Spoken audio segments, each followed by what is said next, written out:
നമസ്കാരം. എല്ലാ പ്രിയപ്പെട്ട കൂട്ടുകാർക്കും ഭാസിസ് അക്കാഡമിയുടെ മറ്റൊരു വീഡിയോയിലേക്ക് ഹാർദമായ സ്വാഗതം.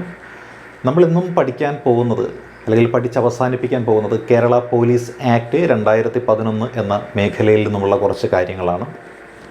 കഴിഞ്ഞ കുറച്ച് ദിവസങ്ങളായിട്ട് നമ്മൾ പഠിച്ചുകൊണ്ടിരിക്കുന്നതും കേരള പോലീസ് ആക്ട് 2011 നിന്നുള്ള പ്രധാനപ്പെട്ട സെക്ഷനുകളാണ്.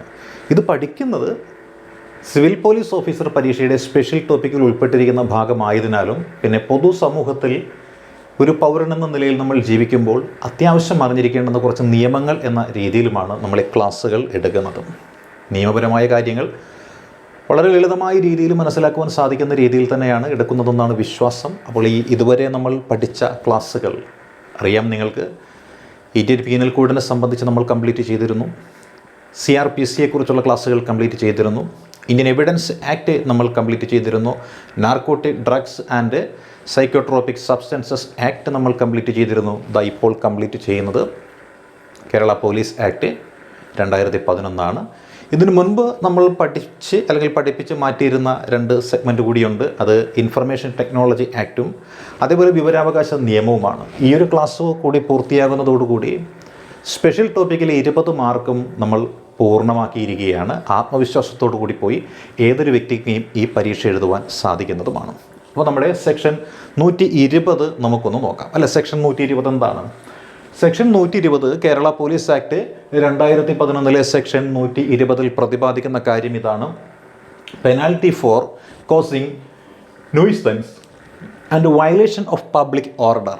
Penalty for causing nuisance and violation of public order എന്നാണ് ഇതിൽ പ്രതിപാദിക്കുന്നത്. എന്ന് വെച്ചാൽ ശല്യം ഉണ്ടാക്കുക, അതേപോലെ തന്നെ ക്രമസമാധാന ലംഘനം നടത്തുക മുതലായ കാര്യങ്ങൾ. അതായത് penalty for causing nuisance and violation of public order, ക്രമസമാധാനത്തിന് ഭംഗമുണ്ടാക്കുന്ന തരത്തിൽ ലംഘനങ്ങൾ നടത്തുക, അതേപോലെ തന്നെ ശല്യമുണ്ടാക്കുക എന്നീ പ്രവർത്തനങ്ങൾ ചെയ്യുന്നതുമായി ബന്ധപ്പെട്ടിട്ടുള്ള കാര്യങ്ങളും ശിക്ഷകളും ഒക്കെയാണ് ഇതിൽ പ്രതിപാദിക്കുന്നത്. ഇത്തരത്തിൽ ശിക്ഷ ചെയ്യുന്ന ആളുകൾക്ക് എന്തുണ്ട്? 120 പ്രകാരമുള്ള ശിക്ഷ ഇവിടെയുണ്ട്. അത് 1 വർഷം വരെ തടവും 5000 രൂപ പിഴയുമാണ്. പൊതുശല്യം ഉണ്ടാക്കുക, അതേപോലെ തന്നെ ക്രമസമാധാന ലംഘനം നടത്തുക എന്നീ കാര്യങ്ങൾ ചെയ്യുന്ന ആളുകൾക്ക് 1 വർഷം തടവും 5000 രൂപ പിഴയുമുണ്ട്. ഇനി ഏതൊക്കെ സാഹചര്യങ്ങളിലാണ് ഇതെല്ലാം പൊതുശല്യം എന്ന രീതിയിൽ പെടുത്തുന്നത് എന്ന് നമുക്ക് നോക്കാം. അതായത് പൊതുസ്ഥലത്ത് മറ്റുള്ളവർക്ക് അസഹ്യത ഉണ്ടാക്കുന്ന തരത്തിൽ ഏതെങ്കിലും മൃഗങ്ങളെ കശാപ്പ് ചെയ്യുക, കശാപ്പ് ചെയ്ത ശവം വൃത്തിയാക്കുക, മാലിന്യങ്ങൾ കൊണ്ടുവന്ന് തള്ളുക, അങ്ങനെയുള്ള ആ പ്രക്രിയകൾ ചെയ്തു കഴിഞ്ഞാൽ അത് പൊതുശല്യമായിട്ട് പരിഗണിക്കുന്നതാണ്. അതുപോലെ അപകടമുണ്ടാക്കുന്ന തരത്തിൽ, അതായത് റോഡിലൂടെ പാസ് ചെയ്യുന്ന വാഹനങ്ങൾക്കോ വ്യക്തികൾക്കോ മറ്റും അപകടമുണ്ടാക്കുന്ന തരത്തിൽ ഏതെങ്കിലും ഒരു വാഹനം പാർക്ക് ചെയ്യുക, അല്ലെങ്കിൽ ഗതാഗത ഉപാധികൾ കൊണ്ടുവന്ന് അവിടെ നിർത്തിയിടുക, ഇതൊക്കെ എന്തിൻ്റെ ഭാഗമായിട്ട് പെടുത്താം? പൊതുശല്യത്തിൻ്റെ ഭാഗമായിട്ട് നമുക്ക് പെടുത്താൻ പറ്റുന്നതാണ്. ഇനി അതേപോലെ സൂചികകൾ വയ്ക്കാറുണ്ട്. സൂചികകൾ എന്ന് പറയുന്നത് സൈൻ ബോർഡ് ഉണ്ട്, അല്ലേ? സൈൻ ബോർഡും അതുപോലെ ട്രാഫിക് ചിഹ്നവുമുണ്ട്. അപ്പോൾ സൈൻ ബോർഡ്, ട്രാഫിക് ചിഹ്നം എന്നിവ വികൃതമാക്കി വയ്ക്കുന്നൊരു രീതിയുണ്ട്, അല്ലേ?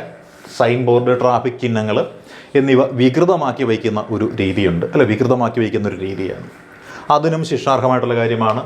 പിന്നെ ഭിത്തികൾ, കെട്ടിടങ്ങൾ, അലമാരകൾ, അല്ലെ? ഭിത്തികൾ, കെട്ടിടം, മറ്റൊരാളുടെ വീട്ടിലെ ഭിത്തി, കെട്ടിടങ്ങൾ, അലമാരകൾ എന്നിവ വൃത്തിയാക്കുക. നമ്മുടെ വീട്ടിലതല്ല, മറ്റൊരാളുടെ വീട്ടിലേക്ക് അതിക്രമിച്ച് കയറുക, മറ്റൊരാളുടെ ഉടമസ്ഥതയിലുള്ള സ്ഥലത്തേക്ക് അതിക്രമിച്ച് കയറുക, എന്നിട്ട് അവിടെയുള്ള ഭിത്തികളും കെട്ടിടങ്ങളും അലമാരകളും ഒക്കെ എന്ത് ചെയ്യുക? വൃത്തികേടാക്കുന്ന പരിപാടി, അല്ലേ? അത് ശിക്ഷാർഹമാണ്. ജലസ്രോതസ് എന്ന് പറയാൻ നേരത്ത് കുടിവെള്ളത്തിൻ്റെ സ്രോതസ്സാണ്. അപ്പോൾ അത്തരത്തിൽ ജലസ്രോതസ്സുകൾ മലിനപ്പെടുത്തുന്ന വ്യക്തികളും ഉണ്ടാവും, അല്ലേ? അങ്ങനെ പരിസ്ഥിതിക്ക് ദോഷങ്ങളും കേടുപാടുകളും ഒക്കെ സംഭവിക്കണം എന്ന് ആഗ്രഹിക്കുന്ന വ്യക്തികളുണ്ടാകും. അവർ ചെയ്യുന്നത് എന്താണ്? Public nuisance and violation of public ഓർഡറാണ്.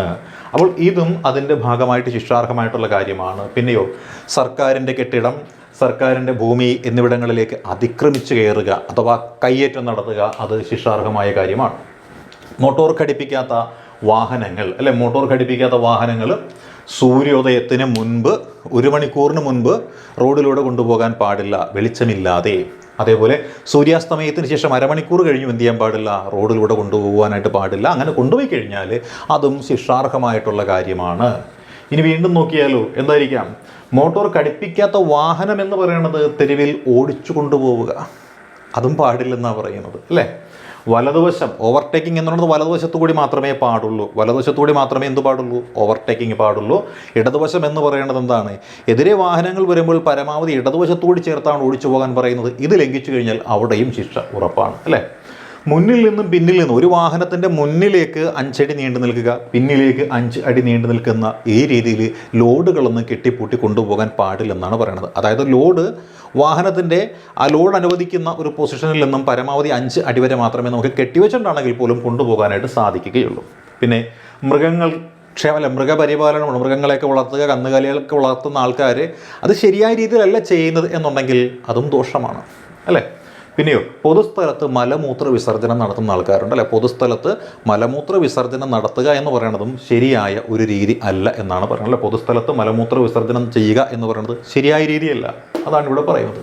പിന്നെയോ അയൽവാസികൾക്ക് ശല്യമാകുന്ന രീതിയിൽ അല്ലെ, അയൽവാസികളുണ്ട്, ഈ അയൽവാസികൾക്ക് ശല്യമാകുന്ന രീതിയിൽ എന്ത് ചെയ്യുക? വളർത്തു മൃഗങ്ങളെ അയക്കുന്ന ആൾക്കാരുണ്ടാകും. അതായത് വാഴ കടിച്ച് തിന്നുക, കോഴീനെയും താറാവിനെയൊക്കെ അഴിച്ചു വിട്ടിട്ട് അടുത്ത അയൽവാസിയുടെ ചേമ്പ്, വാഴ ഇതിൻ്റെയൊക്കെ തടങ്ങളിൽ വെച്ചിട്ടുള്ള വളങ്ങൾ മൊത്തം ചിക്കി അവിടെ അലമ്പാക്കുക, പറമ്പ് മൊത്തം വൃത്തികേടാക്കി ഇടുക. ഇമാതിരി പ്രവർത്തനങ്ങൾ മൃഗങ്ങളെ ഉപയോഗിച്ച് ചില അയൽവാസികൾ ചെയ്യാറുണ്ടല്ലോ. പട്ടിയെ അഴിച്ചു വിടുക, ഇങ്ങനെയുള്ള കാര്യങ്ങളൊക്കെയാണ്. അപ്പം അയൽവാസികൾക്ക് ശല്യമാകുന്ന രീതിയിൽ വളർത്തു മൃഗങ്ങളെ അയക്കുക എന്ന് പറയുന്നതും ശിക്ഷാർഹമാണ്.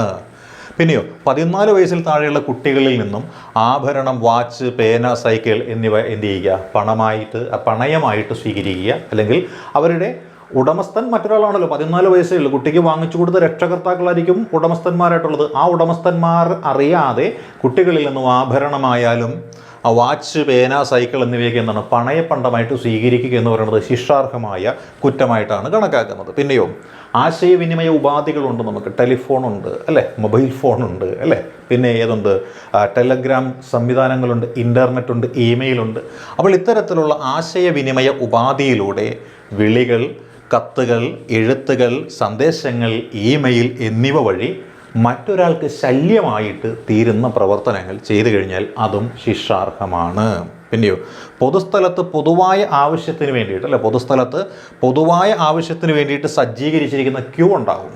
അത്തരത്തിലുള്ള ക്യൂവുകൾ തെറ്റിക്കുക. അതായത് ഇപ്പോൾ ആധാർ കാർഡ് പുതുക്കാനായിട്ടൊരു ക്യൂ ഉണ്ടാവും അല്ലേ, റേഷൻ കടയിൽ സാധനം വാങ്ങിക്കാനായിട്ടൊരു ക്യൂ ഉണ്ടാവും. പിന്നെ പല ക്യൂവുകളും നമ്മൾ നിന്നിട്ടുള്ള ആൾക്കാരാണ് അല്ലേ, അതൊക്കെ അറിയാമല്ലോ. അപ്പം അങ്ങനെയുള്ള ആ ക്യൂ ഒക്കെ തെറ്റിച്ച് കഴിഞ്ഞാൽ അതെന്താണ്? അത് പബ്ലിക് ന്യൂസൻസിൻ്റെ ഭാഗമായിട്ട് പെടുന്നതാണ്, സമാധാന അന്തരീക്ഷം തകർക്കുന്നതിൻ്റെ ഭാഗമായിട്ട് പെടുന്നതാണ്. പിന്നെയോ മാനനഷ്ടമുണ്ടാക്കുന്നതും ഭീഷണിപ്പെടുത്തുന്നതുമായ ഏതെങ്കിലും രേഖ എവിടെയെങ്കിലും എന്ത് ചെയ്യുക? പതിപ്പിക്കുക. അതായത് അപവാദ പ്രചരണങ്ങൾ അടങ്ങിയ പോസ്റ്ററുകൾ കൊണ്ടുപോയിട്ട് എവിടെയെങ്കിലും പതിപ്പിക്കുക. ഇതൊക്കെയാണ് സെക്ഷൻ 120 കേരള പോലീസ് ആക്ടിൽ പ്രതിപാദിച്ചിരിക്കുന്ന കാര്യങ്ങളെന്ന് പറയുന്നത്. ഇത് ചെയ്തു കഴിഞ്ഞാൽ ശിക്ഷ ഉറപ്പാണ്. ഇതിനുള്ള ശിക്ഷ എന്ന് പറയുന്നത് 1 വർഷത്തെ തടവും 5000 രൂപ പിഴയുമാണ്. ചിലപ്പോൾ രണ്ടും കൂടി കിട്ടുവാനും സാധ്യതയുള്ള കാര്യങ്ങളാണ്. നമ്മളിപ്പോൾ പഠിച്ചു തീർന്നത് കേരള പോലീസ് ആക്ട് 2011 പ്രധാനപ്പെട്ട കാര്യങ്ങളാണ്.